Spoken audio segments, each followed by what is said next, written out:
ఎన్ని కార్యక్రమాలున్నా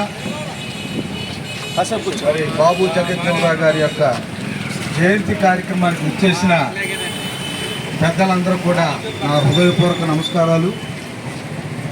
మనం ఒకటే గుర్తుంచుకోవాలి, ఈ దేశానికి స్వాతంత్రం వచ్చిన తర్వాత ఈ దేశంలో పీడిత వర్గాలకి సంస్కరణలు చేసి స్వేచ్ఛగా బ్రతకడానికి పోరాటం చేసిన మహనీయులు ముగ్గురున్నారు. ఆ ముగ్గురు కూడా ఈ నెలలో మరి జన్మించడం గొప్ప విశేషం. మరి జగజ్జీవనరావు గారు కానివ్వండి, పూలే గారు కానివ్వండి, బాబాసాహెబ్ అంబేద్కర్ గారు కానివ్వండి, ఈ నెలలో వారు జన్మించి ఈ దేశానికి దిశానిర్దేశం సూచించిన మహనీయులుగా మనం కొనియాడుకోవాలి.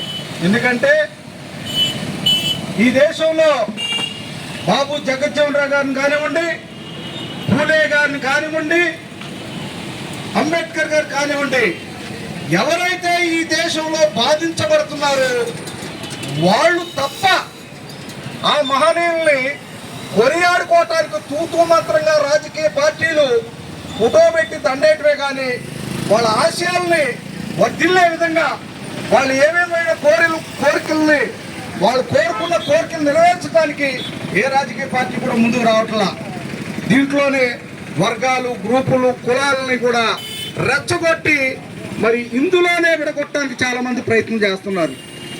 ఏది ఏమైనా చదువుకున్న ప్రతి వ్యక్తి ఈ దేశంలో ఎవరైతే పీడిత వర్గాలు ఉన్నారో, బడుగు బలహీన వర్గాలు ఉన్నారో, మైనార్టీలు ఉన్నారో వాళ్ళందరూ కూడా ఆరాధ్య దైవాలైన అంబేద్కర్ గారు, జగజ్జీవనరావు గారు, పూలే గారు వీళ్ళందరూ కూడా మనం దేవుడితో సమానంగా పూజించాల్సిన అవసరత ఎంతైనా ఉంది.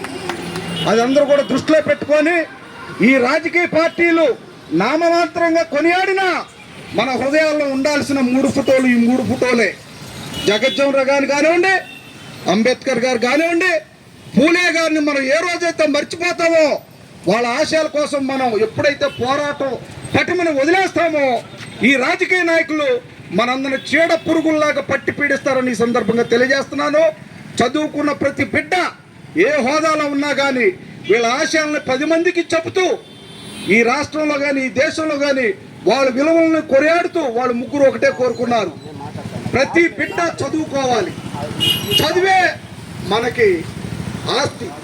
ఆ దృష్టిలో పెట్టుకొని ప్రతి బిడ్డను కూడా మన బిడ్డల్ని చదివించి వాళ్ళ భవిష్యత్తును బాగు చేయడానికి వాళ్ళు కన్న కళల్ని నెరవేర్చడానికి ఎప్పుడైతే ప్రయత్నం చేస్తామో నిజమైన నివాళి ఆ రోజు మనం అర్పించడంలో అయితే మనం ఎవరికి దడవలసిన అవసరం లేదు.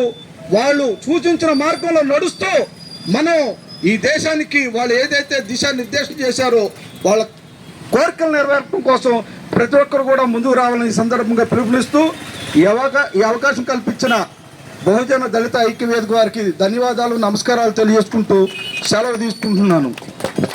జై హింద్.